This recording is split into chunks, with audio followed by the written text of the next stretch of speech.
Number 7. This is something that we had to start up with today. So again, I'll go with the approach of the question. I'll just read down the question and see what could be done. तो आपको बोला गया है कि कई सारे capacitors, ठीक है, नंबर ऑफ कैपेसिटर्स, सबका कैपेसिटेंस आपस में सी था। आप बाजार में गए, आपने जाके कहा कि भैया 150 कैपेसिटर्स दे दो मुझे, ये 15 माइक्रोफेरेड वाले। उसने कहा लो भाई 150 ले लो, ठीक है, सब 15 ही वाले उसने आपको दे दिए, पूरा एक झोला भर के दे दिया। अब आपने आके उसे अपना एक अरेंजमेंट बनाया और आपने कहा कि आओ उसका कैपेसिटेंस निकालते हैं। अब आप क्या कर रहे थे, आप ये ऐसा कर रहे थे कि आपने पहले एक कैपेसिटर रखा, ठीक है, फिर ऐसे 2 रखे, फिर ऐसे 3 रखे, ऐसे के गुच्छे बनाए। जैसे पहले 1 वाला, फिर ये 2 वाला, फिर सिमिलरली 3 वाला, ठीक है, ऐसे आप बनाते गए। फिर 4 वाला, फिर 5 वाला, फिर 6 वाला, आपने बनाया जितने आपको समझ में आया आपने वो बना के रख लिया। 1 2 3 4 5 6 7 8। और फिर आपने उसे इस तरीके से कनेक्ट किया ए और बी के बीच में कि ये एक वाला था, फिर ये 2 वाला था, फिर ये 3 वाला था, और ऐसे n ग्रुप्स आपके पास थे। मतलब अगर मैं 3 देखता हूँ तो मैं बोलूँगा कि n की वैल्यू 3, ठीक है। अगर मैं 2 ही इतना ही लेकर आता हूँ, 3 कैपेसिटर के लेकर आता हूँ, तो मैं बोलता कि मेरी n की वैल्यू 2 है। तो ठीक है, मैंने ऐसा किया, बहुत अच्छी बात है। अब आपसे पूछा जा रहा है कि इक्विवेलेंट कैपेसिटेंस कितना है इनके बीच में, और ये सब ऑप्शन दे रखे हैं। तो ये question actually if there is a mains aspirant जो अच्छे से मतलब तैयारी कर रहा है, जिसकी रैंक वैंक बन रही होगी अच्छी, वो इंसान इस क्वेश्चन को देख के ही और she can get it with in seconds. मतलब चुटकी बजाएंगे और इट्स डन, ठीक है। वो directly they could mark the answer over here. But for the students जो नीट के हैं, उनको शायद मतलब may be somewhere they feel a little bit under confident कि यार इतना एन वेन दे रखा है, क्या है ये सब ऑप्शन ही इतना गंदा, छी, इसको देख के ही लग रहा है कि हटा यार अगला क्वेश्चन देखते हैं। मतलब if you are just a little bit low on confidence with respect to capacitors, I am pretty sure that you would be tending to leave this question. And let me tell you this कि ऐसे question जो आप छोड़ रहे हो, ठीक है, you can actually make out on that कि आप मतलब करोगे तो आप देखोगे। अभी मैं आपको एक तरीका बताऊंगा जिससे आपको लगेगा कि अरे यार ये तो इतना ईजी था, इसको तो हम ऐसे भी कर सकते थे। तो पहले हम वो मेंस वाला तरीका डिस्कस कर लेते हैं। तो उसके लिए तो काफ़ी ईजी है कि उनने बोला ये सी है ना, उनने बोला ये 2 पैरेलल में लगे हैं, तो इतना पूरा जो कॉम्बिनेशन है दिस इज 2C ऐड होता है, ये 3C हो गया है, और ऐसे n ग्रुप्स लगे हुए हैं। तो उनने अपना बनाया, उनने कहा जी C, फिर उनने कहा कि यहाँ पे एक 2C, फिर उनने कहा कि यहाँ पे एक 3C, फिर उनने कहा ऐसे n ग्रुप्स। तो अब ये सारे अगर आपके पास अगेन पैरेलल में लगे हुए हैं, तो आप सीधे सीधे बोलोगे कि आपका कैपेसिटेंस है C plus 2C plus 3C plus ऐसा n तक कर लो। तो ये तो काफ़ी इजी हो गया, C कॉमन ले लो, 1 plus 2 plus 3 plus dot dot dot n तक। और थोड़ी सी अलजेब्रा, मतलब इतनी तो शायद सबको ही पता होती है कि ये जब आप 1 प्लस 2 प्लस 3 प्लस n करते हो तो this becomes n into n plus 1 by 2, और C तो पहले से था ही, तो दिस बिकम्स योर आंसर। अब देखोगे आपका डी पार्ट आंसर आ जाएगा। लेकिन वही नीट वाले स्टूडेंट्स का यही दिक्कत होता है कि सर आप फिजिक्स में मैथ्स क्यों लाते हो, फिजिक्स में फिजिक्स ही रहने दो ना, क्यों मैथ्स को ले आते हो ज़बरदस्ती। अलजेब्रा ले आए, एपी ले आए, अरिथमेटिक प्रोग्रेशन, ये सब क्या है, हमको नहीं समझ में आता है। हमको समझ में आता है माइटोकॉन्ड्रिया, हमको समझ में आता है राइबोसोम, और ये सब चीज़ें आप हमें मत बताओ। तो आपके लिए स्पेशली डिजाइंड एक तरीका अब मैं बताता हूँ। This is again one of the methods that I used as a student कि whenever I faced a question जिसमें मुझे नहीं समझ में आ रहा कि कुछ क्या करना है, I use to go with this something called option checking, कि क्या मैं ऑप्शन चेक करके देख सकता हूँ, ठीक है ना। Option checking is a very basic very primitive method जो इंसान को मतलब it's more of a logic based thing कि आपको अगर नहीं आ रही है चीज़ें, आपने कोई थ्योरी नहीं पढ़ी, तो how you would deal with it. तो अब देखो इसमें क्या क्या कर सकते हो। आप बोलो सबसे पहले कि मैं ना क्या करूँगा, n ग्रुप की जगह मैं ना एक ही ग्रुप मानूंगा। मैं मानूंगा ही नहीं इतने सारे ग्रुप, मैं क्यों n मानूं, मैं एक से खेलूंगा, मैं n की वैल्यू 1 पुट कर दूंगा effectively, is what I am trying to say. तो n की वैल्यू 1 पुट करना यानी कि आपने बस ये वाला कैपेसिटर लिया है ना। अगर एक ही कैपेसिटर लिया है n इक्वल टू 1 है, तो आपका आंसर में a और b के बीच में केवल ये हुआ, तो c आंसर आना चाहिए, कैपेसिटेंस है ना। अब यहाँ पे देखो कि कौन c दे रहा है। पहला वाला n square c, 1 square c दे देगा c, है ना।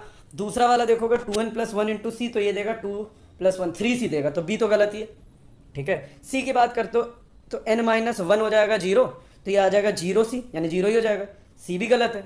d की बात करते हैं तो इसमें आप फिर से रखोगे n इक्वल टू 1, तो ये n प्लस 1 और 2 कैंसिल होगा, n की जगह 1 है तो ये भी c देगा। तो अब मुझे पता चल गया है a और d में से ही कोई सही है। अभी मैंने n इक्वल टू 1 रखा था, मैं n इक्वल टू 2 भी रख सकता हूँ। जैसे मैंने यहाँ n इक्वल टू 2 रखा तो मुझे पता चला कि ये वाला और ये वाला पार्ट वैलिड है ना, 2 ग्रुप। तो अब इधर क्या बोल सकते हो कि एक ये C है, एक इसका 2C है, तो C और 2C मिलके पैरेलल में 3C दे देंगे, और 3C अगर देते हैं तो इसमें पुट करो n इक्वल टू 2, ये 4C देगा, ये गलत हो जाएगा। और इधर जब n इक्वल टू 2 आप पुट करोगे तो आप देखोगे कि ये n और 2 कैंसिल होगा, n+1 दे देगा 3 और ये c, तो ये 3 से बन जाएगा, तो a और d में से कोई सही होना था, d पार्ट वहाँ से सही हो जाएगा। तो ये मतलब लॉजिक है, तरीका है, कैसे भी कर सकते हो, बट आई होप कि आपको ये क्वेश्चन फाइनली समझ में आ गया है।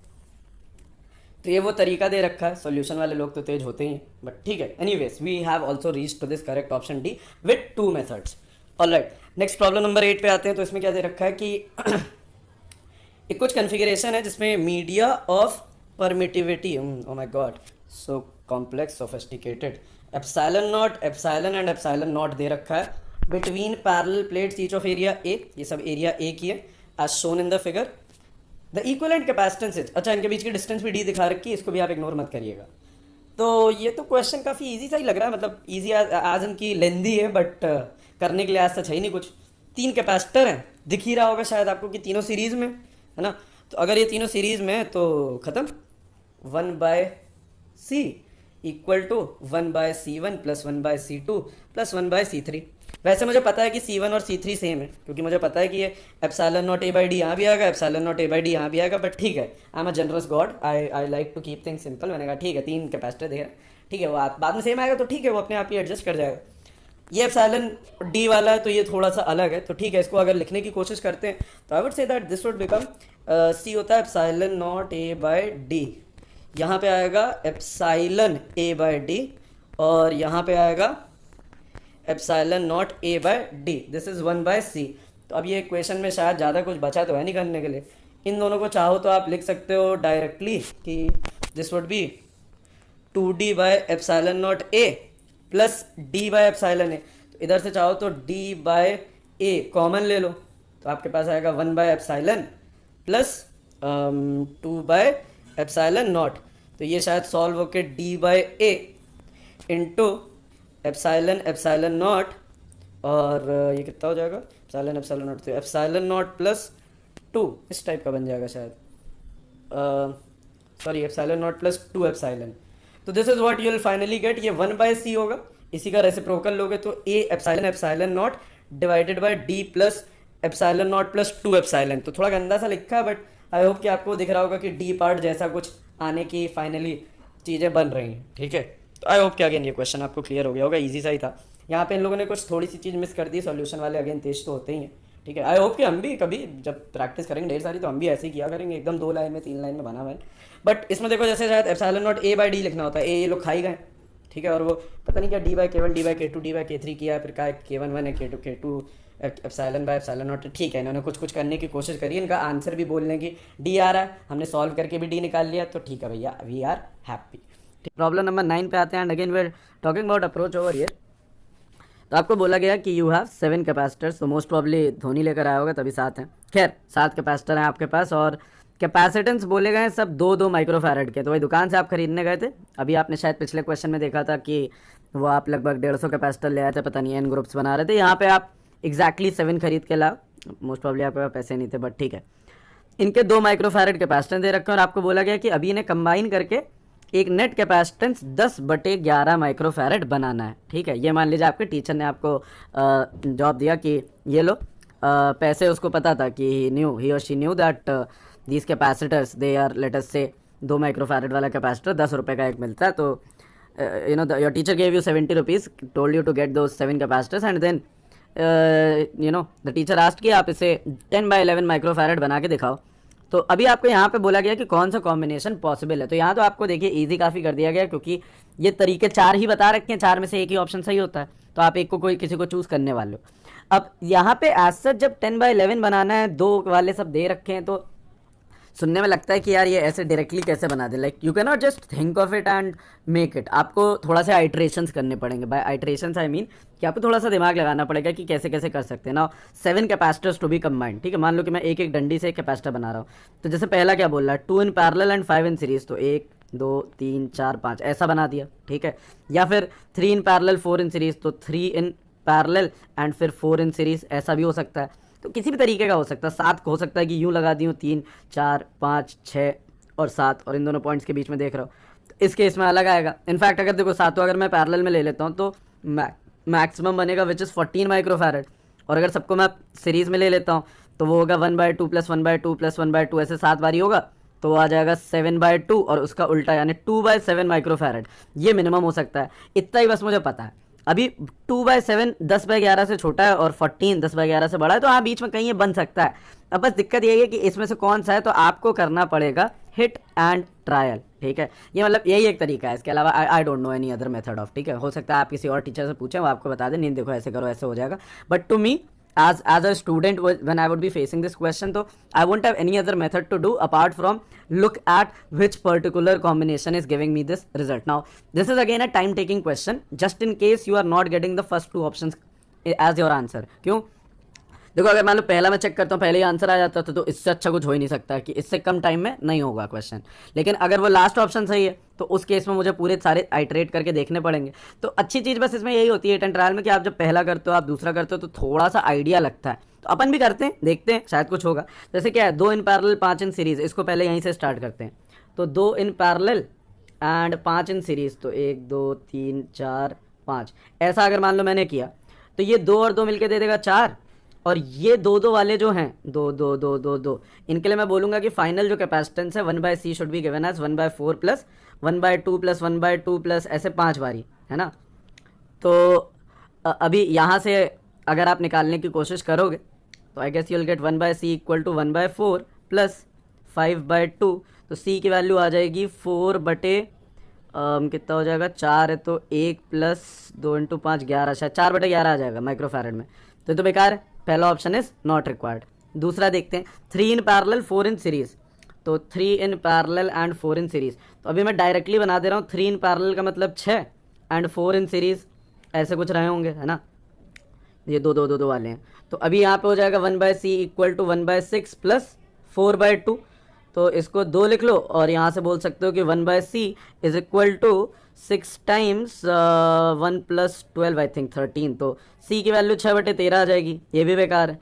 सिमिलरली c पार्ट चेक करो, 4 in parallel and 3 in series, तो 4 in parallel and 3 in series, तो 3 in series and 4 in parallel, तो यहाँ हो जाएगा 1/8 प्लस 3/2। तो अब देखो जल्दी जल्दी होता जा रहा है ना, थोड़ा सा आपको समझ में आ रहा होगा कि यहाँ इसको किस तरीके से करना है। तो 8 डिवाइडेड बाय नेट जो आ रहा है फाइनल बता रहा हूँ, 8 डिवाइडेड बाय 1 प्लस 4 × 3, है ना। 1 प्लस 4 × 3 कितना होता है, 1 प्लस 4 × 3 इज 12, हाँ ठीक है। 8/13 आ जाएगा सी की वैल्यू, तो ये भी नहीं है। D part 5 in parallel 2 in series, अभी यही सही होना भी चाहिए, और एक बार देख लो चेक करके 5 in parallel and 2 in series, तो 5 इन पैरेलल यानी 10 और 2 इन सीरीज का मतलब है कि 1/2 प्लस 1/2, तो ये should be equal to 1/c, तो यहाँ से देखोगे तो c की वैल्यू 10/11 आ जाएगी, है ना। और इधर देखो ये कर सकते हो थोड़ा सा दिमाग, लाइक आई सेड ना कि आप थोड़ा सा दिमाग लगा सकते हो कहीं ना कहीं। तो मैं होता तो क्या दिमाग लगाता, मैं कहता देख c मेरा आना है 10/11, और मैं सारे ही ऑप्शंस में, क्योंकि बाद में सीरीज में क्योंकि ऐड करना है, तो मेरे पास 1/c वाली चीज़ आने वाली है। तो मैं क्या बोलूँगा, मैं बोलूँगा कि मेरा 1/c जो आ रहा है ना, इसमें नीचे जो भी आना चाहिए दिस शुड बी 10, है ना। तभी ऐसा होगा कि मैं रेसिप्रोकल लूंगा तो 10 ऊपर चला जाएगा और बचा हुआ मोस्ट प्रॉब्ली 11 ही होगा जो नीचे आएगा। तो नीचे एटलीस्ट मुझे 10 चाहिए पहले। तो आप अगर इसमें देखोगे तो देखो यहाँ पे इस वाले केस में तो आपको मिला नहीं, इस वाले केस में सेकंड में भी सिमिलरली आपको नहीं मिला, थर्ड में भी आपको नहीं मिला। तो आपको जब वो फोर्थ में ही दिख रहा है कि 1/10 प्लस 1 में नीचे 10 बन गया है, तो आप बोल सकते हो कि वहीं से डायरेक्टली आंसर आ सकता है। बट ठीक है, जबरदस्ती हमने एक छोटे से क्वेश्चन को काफ़ी लंबा घसीट दिया, तो अभी इसमें देख लेते हैं। सोल्यूशन वालों के पास तो कुछ काम नहीं है, ये लोग तो मानते हैं कि आपके पास होता है 3 घंटा नहीं 3-4 दिन होते हैं पेपर करने के लिए। तो इन्होंने तो अपने हिसाब से बोल दिया कि हाँ भैया हिट एंड ट्रायल करो, सारे ऑप्शन चेक करो और आपको दिखेगा कि 5 पैरेलल 2 सीरीज वाला सही है, तो डी ऑप्शन करेक्ट हो जाएगा। बट मैंने आपको करके दिखाया, तो आई होप कि वहाँ से आपको थोड़ा सा बेटर एक इंसाइट मिली होगी। और अब इस टाइप का question whenever you would get, तो आपको समझ में आ जाएगा कि भैया इसमें टाइम देना है। Just in case you have less time in paper and आप ऐसा क्वेश्चन देखते हो, तो आई वुड से कि मतलब अच्छे से करना, मतलब टाइम देना पड़ेगा आपको क्वेश्चन में। If you don't have time तो leave it, try some other question. खैर नेक्स्ट पे आते हैं, प्रॉब्लम नंबर 10 पे। तो इसमें क्या कहा गया है, इसमें बोला गया है कि 3 कैपेसिटर हैं A B and C connected in a circuit as shown in the figure. A B C ये 3 कैपेसिटर हैं, 2 3 4, ठीक है। Amar Akbar Anthony, what is the charge in microcoulomb on the capacitor B. अच्छा, तो यहाँ पे बताना है कि आपके पास चार्ज कितना आ रहा है, और ये दो बैटरीज दे रखी हैं given 7 volts and 6 volts respectively. तो अब जब आपको चार्ज बताना है तो अब देखो आप इसमें कर क्या सकते हो। लाइक मैंने इस क्वेश्चन को देखा और मुझसे पूछा गया कि यहाँ पे चार्ज कितना आने वाला है। तो पहली चीज़, इसमें कुछ लोग दिमाग लगाने लगते हैं ज़बरदस्ती का, मतलब बिना वजह एकदम फालतू लोग जिनके पास कुछ काम नहीं होता, और कहते हैं अरे सर इसमें स्विच तो दिया नहीं, कितने टाइम पे क्लोज किया, कितने टाइम पे आया।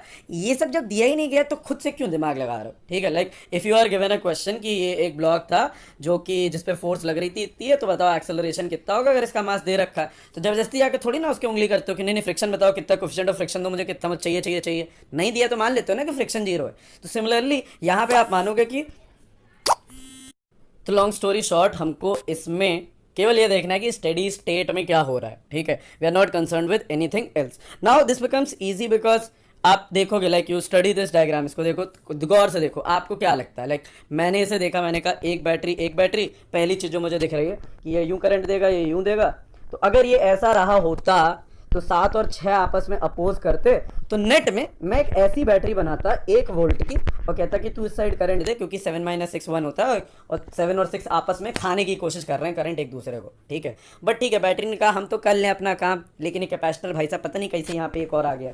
तो अब ये जो एक्स्ट्रा कैपेसिटर है, इससे पूछो कि भाई तू हट सकता है, तू कुछ कर सकता है जिससे तेरा चिल हो जाए सब काम। तो उसने हाँ बिल्कुल, क्यों, कोई दिक्कत ही नहीं। उसने बोला ये पॉइंट मान तू कुछ लड़े से पी, ये मान क्यू, तो पी और क्यू के बीच में एक यहाँ है और एक यहाँ है, and this is in parallel. Easy होता है पैरेलल, तो पूरा पैरेलल में तो सीधे उठा के ऐड कर देते हैं इन दोनों को। तो यहाँ पे इतना पूरा बवाल लगाने से अच्छा है कि बस यहाँ पे बोलो कि एक 7 माइक्रोफैरेड का लगा है ना, खत्म, गेम ओवर। मतलब ये एक मेजर चीज़ थी जो आपको देखनी थी, ना आपने देख लिया तो आपका काम हो गया है। आगे जैसे मैं बता रहा हूँ ना कि 7 और 6 में मैं केवल 1 वाली बना के उससे केवल करंट चलवा लूंगा, आप किरचॉफ लॉ लगा लो, मुझे कोई दिक्कत नहीं है। मैं बस वही है कि चीज़ें जितनी दिखती जाती हैं तो अच्छा रहता है कि अगर आप 2 या 3 तरीके से जानते हो, राइट। तो अब देखो इसका मैं डायग्राम बनाने जा रहा हूँ, देख के आई होप पसंद आएगा आपको और आप समझ जाओगे एक बार में सीधे सीधे। ये मेरा डायग्राम होगा, this would be my diagram, this is 7 microfarad. I guess ये कितना था, एक था, दो था, ये 2 था, ये 7 वोल्ट की बैटरी है, ये 6 वोल्ट की बैटरी है। और अभी अगर मुझे अगेन इसको थोड़ा सा बेटर देखना हो तो मैं बोलूँगा कि जी 1 वोल्ट की बैटरी यूँ लगा दो, ठीक है, सो दैट ये बड़ा वाला पॉजिटिव टर्मिनल यहाँ, नेगेटिव वाला यहाँ, और फिर ये 2 और 7 ये दोनों आ जाएंगे उसमें सीरीज़ में ना, ये तो यूँ ही जाएगा करंट, तो सीरीज़ में ही है। और सीरीज़ में क्या होता है, सीरीज़ में थोड़ा सा बकवास रहती है ना, 2 × 7 डिवाइडेड बाई 2 + 7, तो एक कैपेसिटर 2 × 7 डिवाइडेड बाई 2 + 7, इतना माइक्रोफैरेड हो जाएगा। तो अब मुझे पता चल गया कि इधर से करंट जो निकलेगा, या करंट क्या बोलना चाहिए, चार्ज बोलना चाहिए मुझे, क्यू जो निकलेगा, this should be C × V। तो ये 14/9 माइक्रो कूलम हो जाएगा। Now once this is 14/9 microcoulomb, तो अब देखो अभी ये आंसर नहीं आया है, ठीक है। इसका मतलब क्या है कि यूँ 14/9 जाता है, यूँ 14/9 जाता है, लेकिन यूँ नहीं जाता है क्योंकि यहाँ पे यूँ बढ़ जाता है ना। तो 14/9 में कुछ यहाँ जाएगा, कुछ यहाँ जाएगा। अभी पूछा कहाँ गया है, पूछा गया कैपेसिटर नंबर B पे। तो इस पे मान लेते हैं कि चार्ज क्यू जाता है, तो इस पे बचा हुआ 14/9 माइनस क्यू जाएगा। और आप बोल सकते हो कि इसके across potential drop Q divided by 3 होगा, इसके across potential drop 14/9 minus Q divided bye 4 होगा, और वो दोनों सेम होने चाहिए। तो अब मैं अगली इक्वेशन बनाता हूँ, Q divided by 3 is equal to 14/9 minus Q divided by कितना था, 4 था, हाँ 4 था, 4। तो इधर से आएगा 4Q equal to 42/9 minus 3Q, यानी कि 7Q इक्वल टू 42/9, यानी कि 6/9 कितना होता है, 2/3 होता है ना। हाँ मेरी तो कैलकुलेशन कमज़ोर है, खैर ये आ रहा है मेरा आंसर 2/3 माइक्रोकूलम, पता नहीं कौन सा। इसमें देख लो यहाँ पे आंसर को दे रखा है क्या, 2/3 बी दे रखा है, बी मेरे हिसाब से सही होना चाहिए। पता नहीं कैलकुलेशन वगैरह मेरी इतनी अच्छी नहीं है, बट हाँ सॉल्यूशन वालों ने भी इतना ही बताया, यस चलो खैर सही है। बट हाँ वही तरीका समझना था, ठीक है, तरीका समझना था, समा मेरी कैलकुलेशन भी सही थी, तो ठीक है, इट्स अ गुड थिंग। और इन्होंने भी करने की कोशिश लगभग वही करी है, ऐसा नहीं कि कुछ नया किया हो।